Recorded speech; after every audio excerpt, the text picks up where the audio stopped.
First of all, I thank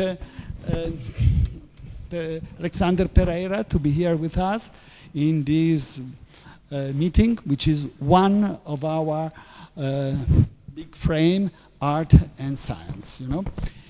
As you know, in our design school, we started courses in what we call product service system. So much more we focus, besides the product, in managing and these kind of areas.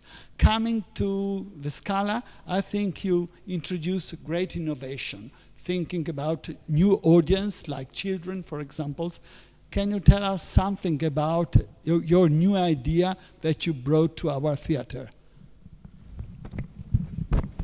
Well, if you talk about children, I think most of the theaters for a long time made a mistake of not bringing enough new public. They had so many older people who wanted to go to the theater that the halls were full and it was very difficult to find tickets. Now some of these older generation unfortunately has passed out, and now suddenly the theaters found themselves with a public that is too old in relation to and not enough new public coming.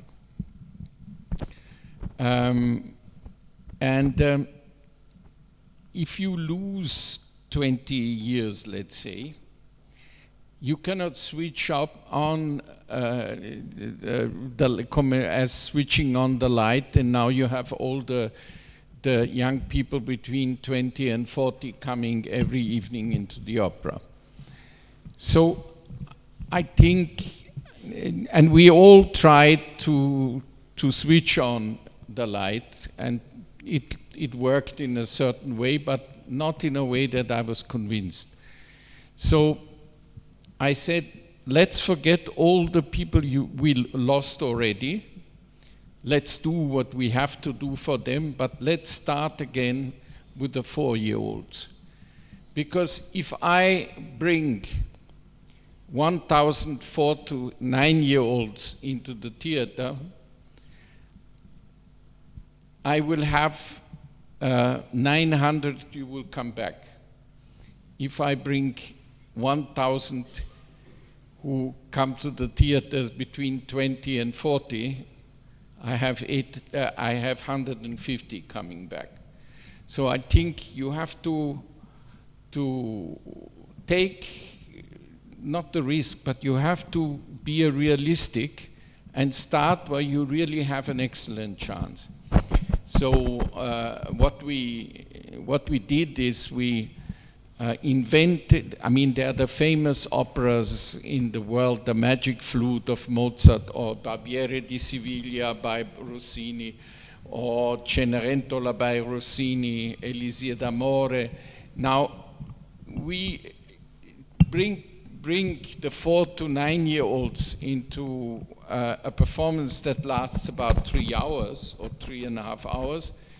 After 1 hour, the poor child is finished. So what we decided is to create a reduced version of Barbiere di Siviglia or of Marriage of Figaro by Mozart, and keep it to 1 hour and a quarter. And I also, with an orchestra, reduced, but still we've got a young composer who made an arrangement with only 20-25 musicians instead of 60-70, and because we wanted to not have the distance of the public too far from the artists who are playing. And doing that, we have I started with 9 performances 4 years ago, and now I'm doing 40 performances, and 80,000 children are coming every year to La Scala. And after the performance, I'm sending the artists in costume and the musicians into the foyer, and there the children are coming asking for photographs, autographs, and it's a huge party going on for another hour with these children and the artists, and so the whole thing takes about 2 hours and a quarter, and you have an enthusiasm. And these children, and that is something which I haven't, well, I was hoping, but these children are bringing also their parents. And suddenly I get back the public which I lost to the children, because the parents say, look, let's go once alone to La Scala for a normal performance. And I think it is just, well, a realistic analysis how you have to start from the beginning and always try to build up. But now I have children who, for the last 4 years, have seen, we're doing 1 to 2 productions, they have seen 7, 8 operas in the reduced version, but they already know everything about Barbieri's Sevilla or Magic Flute, and they have a repertoire. And so whenever they are confronted with 13, 14, 15 to the real opera, they will already know how to enter this world. This is awfully linked to what we always say to designers, that you must really think of a real need of people. And this is a real need to think what is fit for children. And for example, if I look to your production, I see that also during this period, usually La Scala was always closed, while you think of having many more shows, many more operas going on, also during different periods, because people coming mainly for abroad and also Milanese would like to have the luck to visit the Scala and see operas. Well, in this field, I was lucky not to be an Italian, because in Italy, or especially in Milan, in La Scala, the people were thought the season is starting on the 7th of December and finishes in June. And from September, then there's a break for holidays, and then from September to the beginning of the season on the 7th of December, La Scala did ballet and some concerts, but more or less the theater was closed. So to give you an example, in 2014, La Scala did 80 opera performances a year, 50 ballet performances, and 25 concerts. So in total, there were about 180 performances a year. And I said to myself, not the people in Milan, but also the tour. And there was the problem, because there were so few performances. The performances were very crowded, were full, and the tourists who came to Milan didn't have a real chance to find a ticket.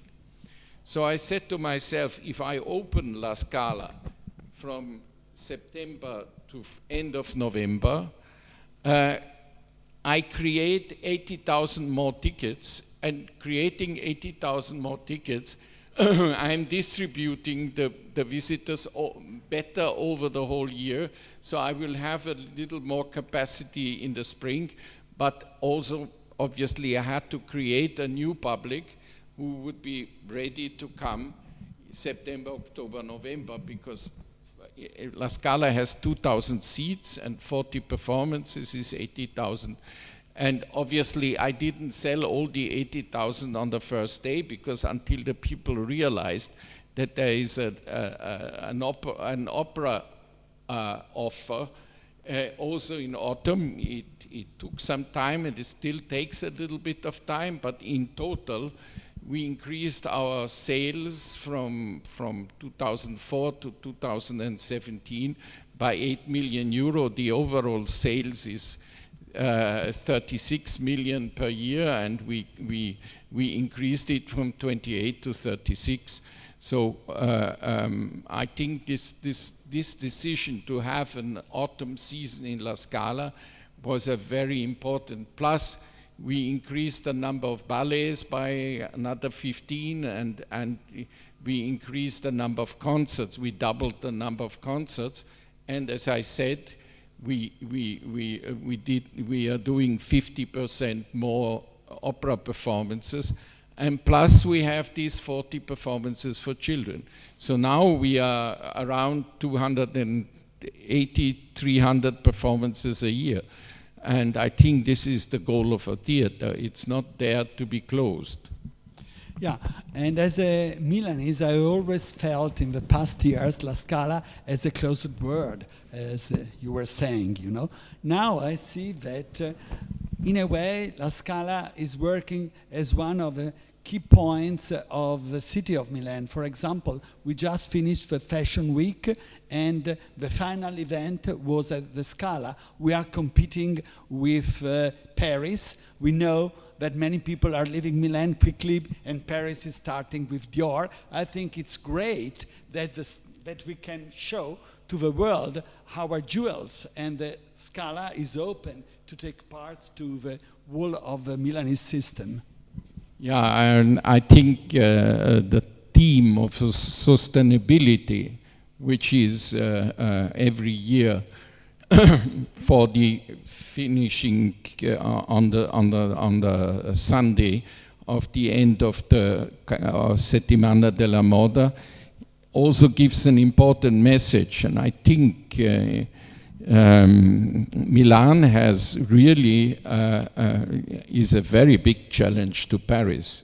Within the last year, I'm married to a fashion designer, so I have to to follow what she does, and well, not I don't have to. I love to follow, but I think Milan has done a great job to be one of the centers of the world now. Sure. We were speaking about looking at the real needs of people, you know, of the different kind of people. Now in the city, I think there is this discussion about the idea of having a special card for people who can just come to the opening, you know. And I think in many other theaters or museums in the world, they have special openings for happy few or can afford that. Which is why you did that? Is it also in order to get better income for managing the theater? Well, income is always important, no? But no, there is a tradition in Milan which was not created 200 years ago when the theater opened. It was opened in 1778 by Maria Theresia. But so in this time, Milan was Austrian. And you feel very proud because you are Austrian like Maria Teresa in a way. Yeah, I'm Austrian also, but anyhow, actually my family, they were bankers at the time, and they helped building La Scala, which is a very strange, well, they're financing this project. Anyhow, I think the 7th of December, that was created in the 50s, was made as the day where La Scala opens its season. And it is the day where the saint, the holy Ambrosiano, the tradition of Milan, has his name's day. And that was always that ladies dressed up, and it was very, very chic. Scala. And you had to be present for that. what we did in La Scala and with my predecessor also was to create two different events. This famous first night of La Scala of the season on the 7th is December is anticipated by an evening for the young people under 30. We do exactly the same premiere, which we do 3 days later. We do on the 4th of December for the students and for the young people under 30. On the 7th of December, the per ticket is 3,000 euro. On the 4th of December, with exactly the same performance, the ticket is 15 euro. So I suggest that you come to the 15 euro event. Unless you want to become very glamorous, okay, with the film stars and blah, blah, blah, okay, then you have to unfortunately spend 3,000. Looking at your story and your background, I was quite, in a way, curious about your 10 years spent with Olivetti, which is a very important story in the history of Italian design, both from the managerial, the architectonic, the design point of view, and so on, you know. Was this experience very helpful for you in order to, in a way, grow up in your professional career? Well, without my experience with Olivetti, I would not be able to run this theater. I had the chance, first I wanted to become a singer, but my mother said, no, you have to be a serious person in this world. So I started to work for the Austrian Tourist Board, and after this beginning, the then chief of Olivetti Germany engaged me as a salesman. He gave me the chance to come to Olivetti, and then so I was selling typewriters and accounting machines, and then computers and so on, and then I was slowly growing up the ladder, and after 8 years I became sales manager for Germany from Olivetti. And the problem was that I always, my connection with design at that time was that I always sold products which were not existing. And I made contracts, for example, for a cash dispenser. I sold about 800 cash dispenser in Germany, and I said it would be ready in 2 years, and Olivetti had nothing. There was no project. It was all invented. So I had to go to Ivrea, which is the head office at the time, and convince the research and development to create this machine. And now comes the design. Every machine Olivetti created, people like Ettore Sozzas were sitting in the room from the first to the last meeting, overlooking the design of Bernini, that the design will be right for this product. And that was a fantastic school in a way. And well, obviously our machines were not ready after 2 years, but 1 year later, and with a little bit of angry client, at the end we got the system working, all the terminals for the banking systems also, so that we sold very well, and we also delivered at the end, and people were happy, and this gave me the chance to learn about how to run a company, how to sell.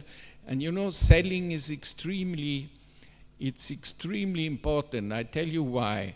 because about 40, 50 years ago, a manager of a theater only had to spend money well and not open the window every day what the public thinks and throw out $10,000 and then close the window again.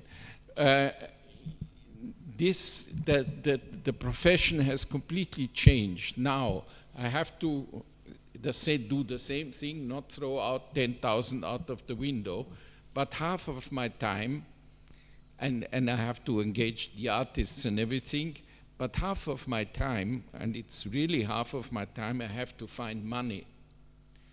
And so having been a salesman, what happens if you're a young salesman? They tell you, well, I was in Frankfurt, and there's a huge long street called Mainzer Landstraße, and they told me it has about 1,500 numbers, and they told me you have the odd numbers from 121 to 313, and you have to go from door to door and ring and ask the people if they can give you, if they want to buy a calculator or a writing typewriter or something of the other products. And obviously, the people throw the door in front of your nose all the time. So I went to the next restaurant, and I was a little depressed and shaky, and like a small little duck who nobody loves. Yes, well, the life still stays like that. But anyhow, okay, to be a small little duck that nobody loves, and then suddenly you say to yourself, no, he already has, he writes one letter per year, and he has already a typewriter, so why should he have another one? And there you build up your energy to go door for door and try to convince the people to buy your product. And at the end, it doesn't make any difference anymore if 50 say no. The one that says yes counts. And to understand this, if you have to collect money, and La Scala has a budget of 126 million euro, and 40 million come from the state, from the city, and from the region. 37 million come from the box office, and 44 million, I have to collect 44 million euro every year to balance the books of La Scala. Now, 44 million in pieces of 1,000, 10,000, 100,000, and 1 million pieces, you still have, that's a lot of pieces you have to get together, and you have to do a lot of acquisition, and you get a lot of no's from people who don't want, but you also get your yes, just as it was in the Olivetti time. And the wonderful thing that Olivetti also helped me, they knew that I was crazy for singing. I studied it for 10 years or so, 12 years. The problem with learning singing is you need 10% talent and 90% work. But only, and probably it's designed the same, and only after you have done your 90% hard work, you will know if you had the first 10% of talent. So maybe there was a person missing after the 10, 12 years. And so I didn't become a singer, but I was fascinated by opera and by music and by arts. And Olivetti were the people who said, look, if your figures are okay, if your department works well, you can do whatever you want. We don't care when you're in the office. Just has to work. You just have to give, and we had excellent figures, that's true. so convincing figures that nobody really could protest. And that means I was starting to organize concerts, and suddenly came the moment when the Concerthaus Society in Vienna asked me to become the general manager, and then after that the Zurich Opera asked me, and after the Zurich Opera, the Salzburg Festival, and now La Scala. So that was my way, and I have to thank to Olivetti, to Italy. I have to be very thankful, because they really gave me the chance to not only to learn about managing a company, how to try to find to be able to find money, but also it gave me the space to breathe, to get all the artistic informations which I needed. Yeah, I know that you succeeded also in having an insurance company as a new member of the board, which was a very good point. Moreover, you were speaking about figures. Maybe the students don't know that in Italy we have very strict rules. As Politecnico, we have them because we are state.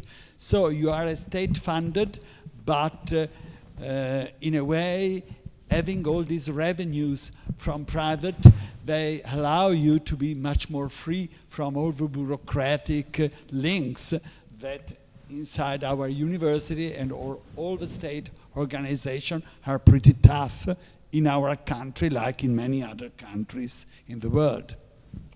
Yeah, well, what we convinced the Italian state is to give the La Scala the autonomy of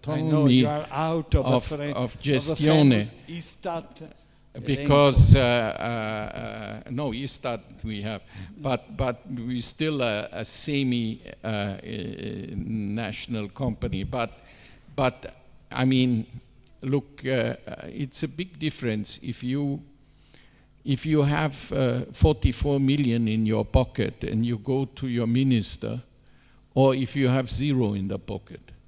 If you have zero in the pocket, he's going to kick you in your pants. If I have 44 million, he say, look, minister, if you don't understand what this means to have 44 million, then you have to pay these 44 million. And then you can convince him fairly fast that he's better following you than forcing you to follow him. This allows you also to be a real manager and decide who is going to be the director, the musical director, also the director of the exhibition design, you know. You have been working in Zurich with Bob Wilson and all the big masters, you know. How do you choose them, you know, usually? And how do you choose the people taking care of the scenographies, you know? Well, so obviously the more fascinating part of my job is not to find money, but to create artistic projects and to talk to the artists and talk to the conductors, to the stage directors, to the singers, and try to create a production.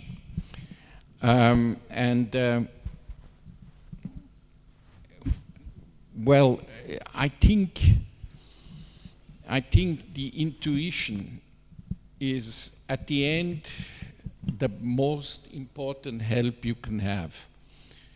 Obviously, there are famous people, but you have to. I mean, Bob Wilson, for example. You have to, if you want to do a project with Bob, you have to understand his way of thinking, and then you have to try to understand the musician which would fit to him, or have a musician and say, look, I think this piece would be good with Bob Wilson, and to be in touch with all this network of artists. at the end, what you have to try to feel how you get probably the most interesting, positive, artistic energy and harmony which you could, which is necessary for a production to function. You are very well known for the kind of experiences you did, quite sophisticated in bringing back some experiences of musicians which have been in a way forgotten and so on.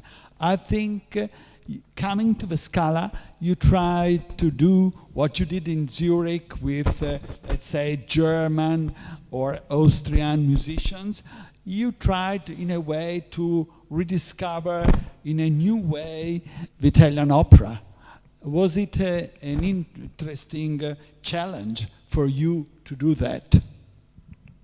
Well, I always thought when I was in Zurich that Zurich is the most northern theater of the south, then the most southern theater of the north. And I always thought that the Italian opera tradition has been, it is the beginning of opera is the Italian opera tradition. So I always was looking after, they said to me in Zurich, I might be too much Italian, but I think, and today, if you are in Milan, there is one important difference. The people in the north are more avant-garde than the people in the south. And that was an advantage and a disadvantage. The disadvantage, or the advantage was that the theater of the north had a period where everybody was making pee-pee on stage or going around with machine guns and the stage director were producing productions which had nothing to do with these operas. And in Italy, that never happened. On the other hand, in Italy, everything has to be so beautiful and so exactly how Don Carlo or how the Escorial was looked. You should go there and you should copy the Escorial before you do Don Carlo, and also this has been maybe a little bit of a problem. So in total, what I try to do now is to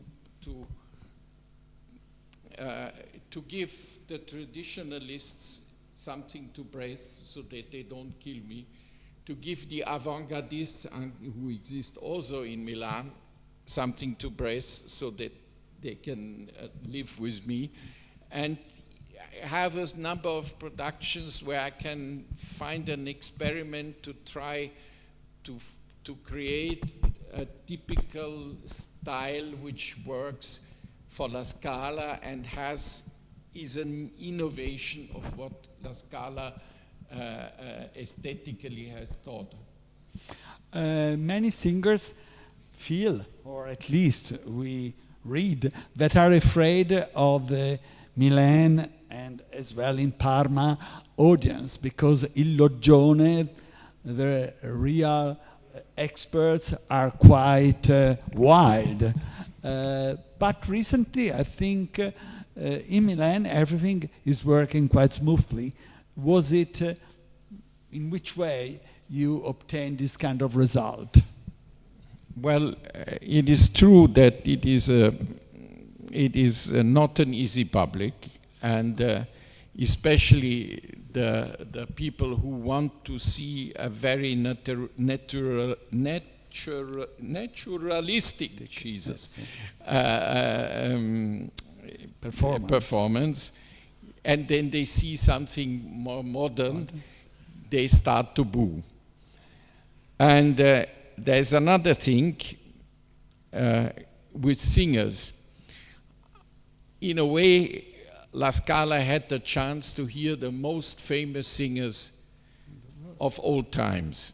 And there is a tendency to lament all the time that these beautiful times have gone and there is no more Maria Callas and no more Renata Tebaldi, and therefore the world is finished.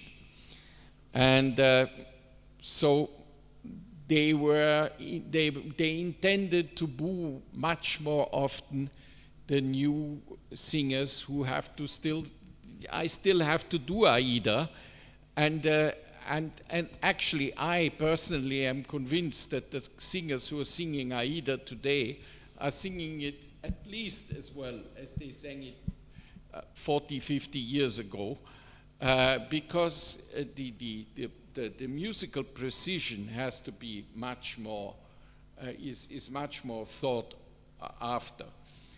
So what I tried to do, I went to the public and I said, look, you are all fans of opera and you love the opera, but you are booing all the time. And what happens? The singers tell you, we don't come to Milan anymore. But as I said before, I still have to do Aida. So if you boo the best ones in the business, I engage the second best ones. What happens? You boo even louder. Okay, next thing is I engage the third best ones, because the others don't come anymore. So then you boo and boo and boo, and you say at the end, what you're doing is going against your own love and your own enthusiasm for opera. So I think what we should do together, I try to give you a decent production number of singers who are gonna. We have to rediscover some of the singers which we have killed a couple of years ago, because they have become even better and even more famous. And you have to make a sort of peace agreement as they do it in wars. You have to, for 1 or 2 years, you have to be much more tranquil. And I thought this is a little bit too idealistic, what I was asking them, and maybe a little bit, they will laugh at this idiot who tells them that. But to my surprise, they said, yeah, there is something true in what he says. So maybe let's calm down a little bit more, and that happened. I see. And in the past years, before you, La Scala was also considered quite a difficult place from the workers' point of view. There were lots of strikes, lots of labor's problems, and so on. Now everything seems in peace. Was it a similar recipe that you had with the unions and with the workers? Well, I think you have to try to treat them as normal human beings and as reasonable persons. And if they protest, you have to sit down and listen. And the more you listen, the more you take away aggression. And I think, well, it's true. I didn't have any strikes for the last 4 years, and we closed the contract, which they nearly, some of my workers said, how is it possible that we closed a new contract? We signed a new contract without doing 1 hour of chaperon. We could have got much more money from this guy if we would have made chaperon. But the heads of the union said, no. This is the right way to do it, and I'm very glad that we managed to do it without chaperon. But I don't promise you that there won't be a chaperon tomorrow. Every year before the 7th of December, they say, oh, now we will do chaperon. But this is the only day where I'm not worried at all, because they perfectly know that on this day I earn so much money that guarantees part of their salaries that they will not make Chopra on the 7th of December.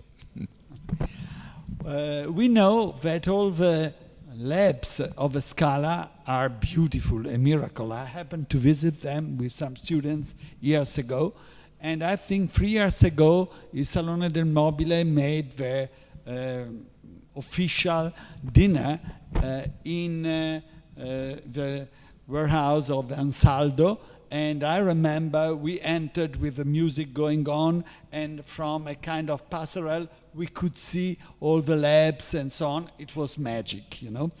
Don't you think that it could be interesting also in a way to organize some kind of visits, because that is the real quality of Milanese way of doing in many different areas. Costumes, scenographies, jewelry, everything is done by very good masters, you know. Well, no problem. We have 22,000 square meters of workshops, and they are probably the most important workshops in the world, also for its size. And in these days, for example, the painters, or the art of painting, we are doing a production of an Italian opera called Hernani. One of these pieces where the logionisti get terribly excited because we've seen Cappuccilli, Gauro, Freni, and so, but I think it will be quite a good performance. I don't know, we will see. Let's there is some wood Toccare some, no, there is no wood. Yeah, here is wood. Iron. So, these workshops are really some of the best, and maybe the best in the world. And well, we are very happy to open our workshops. They are there to be opened because they give, especially young people, an idea how beautiful this work is. And as I said, if you see this decoration of Hernani, where everything is painted and it looks completely constructed, the trompe d'oeil, which was realized, is absolutely amazing. So you really know that this is the absolute top of the craftsmanship in the painting decoration part. But we are very happy, we organize it and we'll do it, no problem. Mm-hmm. And how do you, I don't know why it hasn't been done before. It's ridiculous. How do you hire? Because maybe some of our students working in fashion, in jewelry, or maybe in maquette makings or whatever, maybe they seldom think that Milan has got many television canals, La Scala, theaters, and it could be a job for them, but they seldom think about that, you know. Well, it could be an opportunity. Usually, do they do internship in your labs and then you select them in this way, or how does it work? Yeah, we do internships, but what you should know is we have an institution which is called Accademia della Scala. And Accademia della Scala has 1,600 students in all the professions of art. So we are offering already quite an important part, and we try to also bring our own students as near as possible to our theater. It's at the end it is creating an artistic family. But absolutely, we can work on that, and I'm sure we will be able to find the right courses. I mean, just as the Politecnico is doing together with Accademia della Scala, the master for arts management, and it's a very successful venture, and we can do it in all sorts of other parts and also I think we could work together and make each one its course more effective and more professional. And so we'll make a meeting with I'm not only running La Scala, I'm also the president of Accademia della Scala. I took both jobs just to really make sure that the theater is totally engaged in its dedication to young people.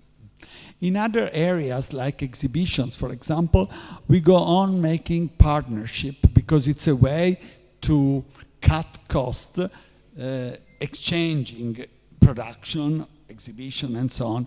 Does it happen also in the theater world, or every theater is a bit jealous of their own production?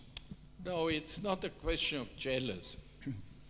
If a stage director I like creates a production for Honolulu, then I go to Honolulu and make a co-production agreement with him. Well, maybe not Honolulu because it's a little bit too high transport cost, but no, we're doing this all the time, and you cannot produce everything on your own.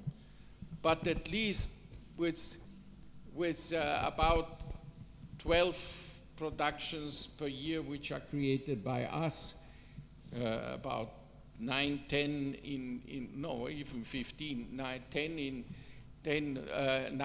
in opera and 2, 3 in ballet, so let's say 13 production. Also our capacity is pretty on the edge, but then I still have to do more production than only 10 in opera. I have to do 15. So some of the productions are coming from production which the Scala has already done in other years, but some of them will be co-production with other theaters. I see. Our minister is now choosing design as one tool to go around the world to promote. They invented the Design Day, in which 1,000 designers and professors of this university, go around the world in all the consulate and so on to promote the image of Italy. Once it was normal that the Scala was one of the ambassadors of Italy abroad. Do you still have these touring events around the world, Japan and so on, as it happened? Is still a big part of your management and or of your work? Yeah, you're talking about Bonisoli as minister or the other one? No, the other one before. Bonisoli, we don't know. It's linked to the Milan system because, to fashion and design. I have a very positive impression in this moment. Yeah. He seems to be very fast and very intelligent. But let's see how everything works out. But I have a good impression for the moment.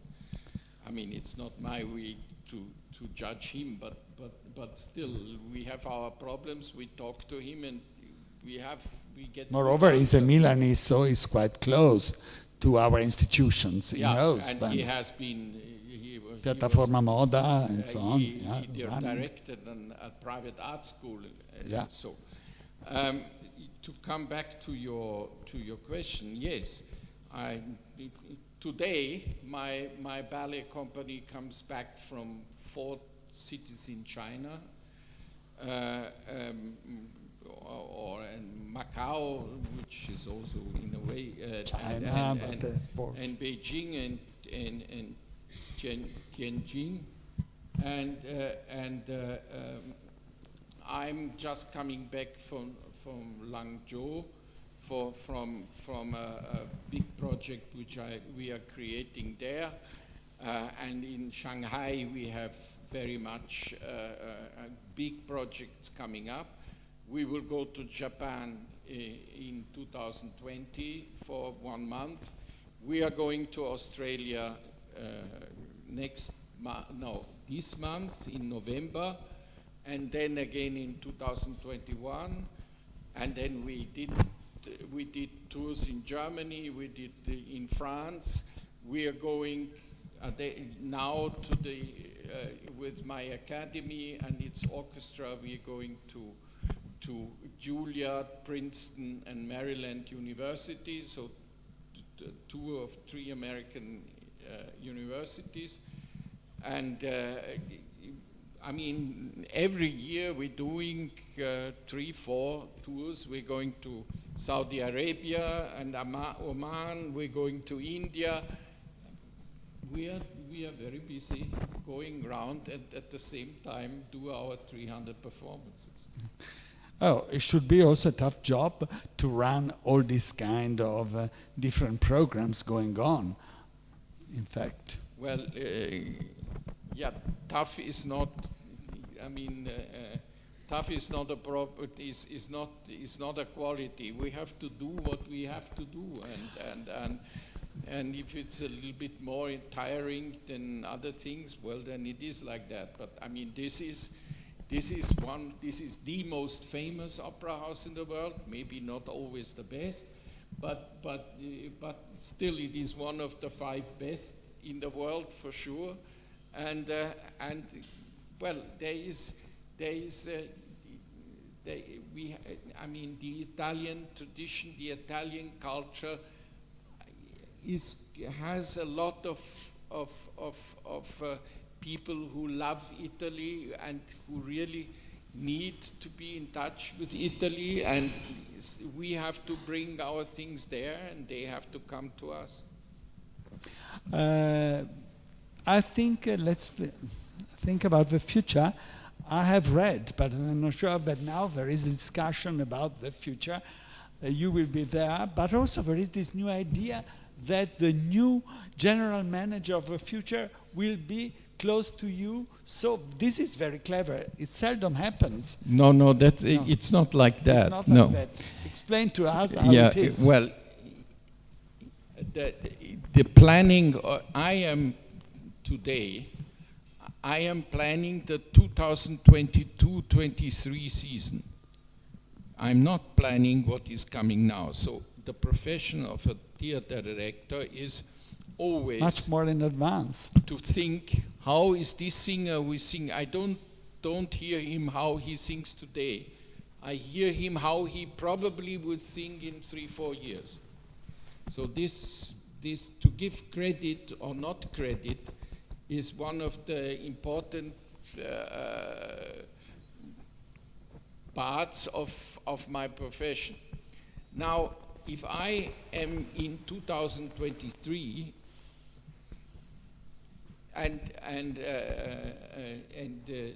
well, I will not be 18 in 2023. Somebody has to come and take over this house. And if he wants to take over his house, he has to be chosen 3 years before, for the fact that if he is not coming 2 years before, all the famous singers will be already booked. So, of course, I have to go on planning. But what happened is, let's take it now. My contract finishes in 2020 at the moment.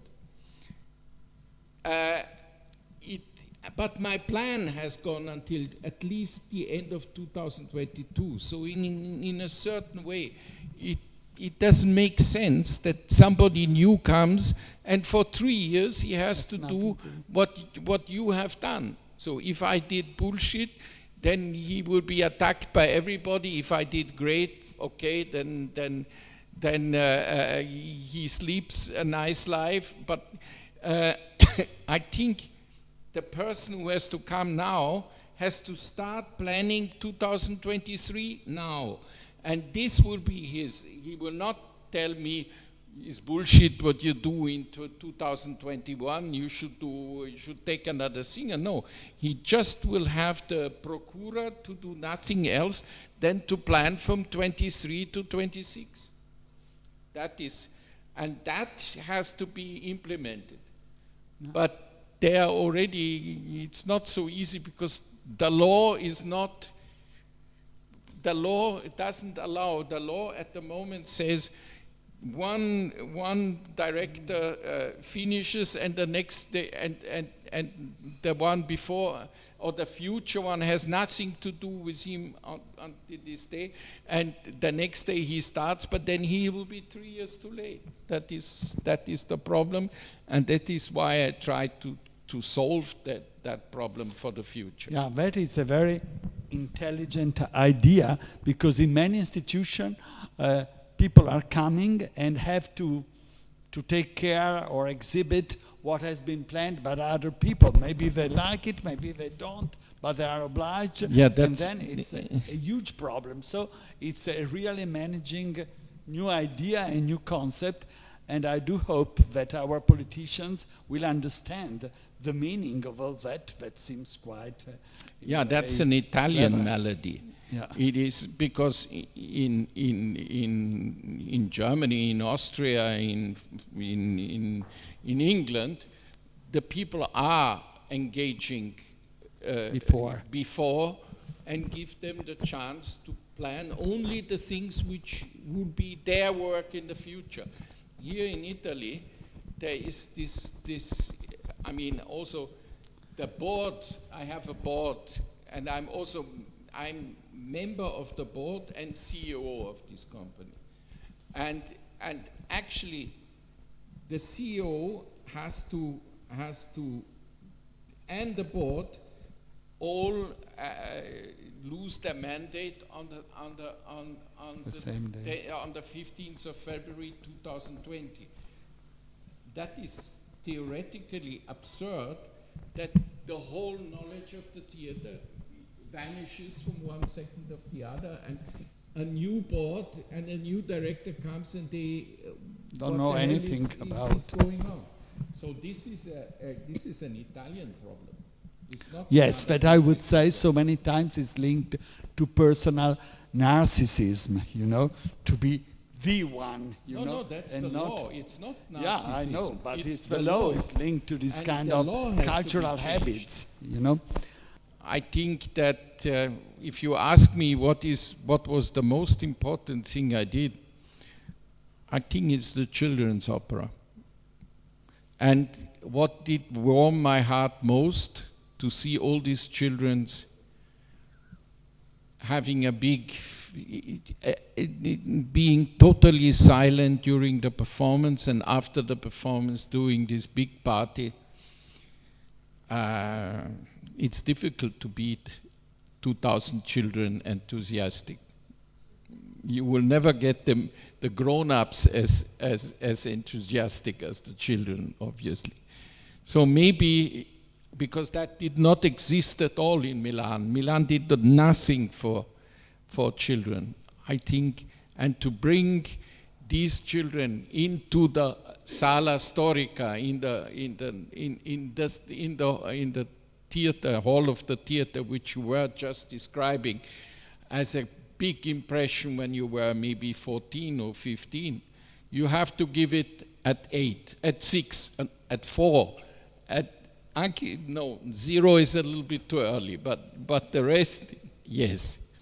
So we thank you, and we will follow some of your suggestions, and maybe we could, as Politecnico, work together even more of what we have been doing until now. Thank you so much.